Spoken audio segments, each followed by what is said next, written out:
Hey, hi. What was the title of the video again?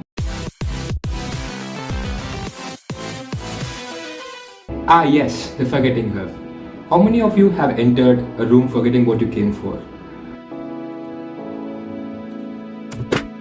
Or even more embarrassing, forgetting people's name whom you met a while ago. Hi, Hey, hi. how's life going? Swiss, Satish. how's life going, Satish? Or, forgetting what you learned for the exam. Bruh. And that's why we need to know about the Ebbinghaus forgetting curve. So, what did he do? He memorized a list of CVC trigrams, 3-letter words in consonant, vowel, consonant order. And he measured the number of trials he took to learn these set of words at varying interval of time. And this graph with the percentage of information retained against the time since you've learned it was obtained. This is the amount of information retained just after a few days. He says that we forget most of the information we've learned within 1 hour. So why exactly does this happen? There are 3 theories explaining this phenomenon. Forgetting due to trace delay, due to interference, and due to retrieval failure. Forgetting due to trace delay. This theory states that memory creates physical changes in the brain called as memory traces. And these traces fade away if not used for a long time. It's basically the disuse theory.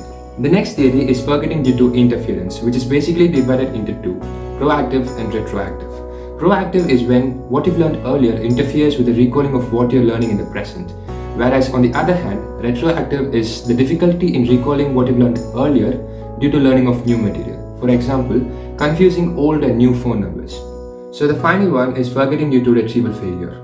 So you're given a list of words from different categories like ant, wasp, gold, bronze, and so on.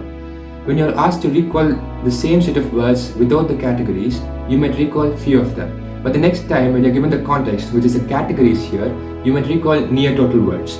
That is, the context in which the information is encoded is important, like the environment or the emotional state of the person, or categories in this case. You recall more of the information when you're in the same environment or the emotional state. And thus, we forget a lot of information when the appropriate cues are not given. So, what can be done? Going back to the graph, we'll try to interfere with the forgetting curve by retrieving the learned things at varying intervals, say after an hour, a day, 3 days, a week, and so on.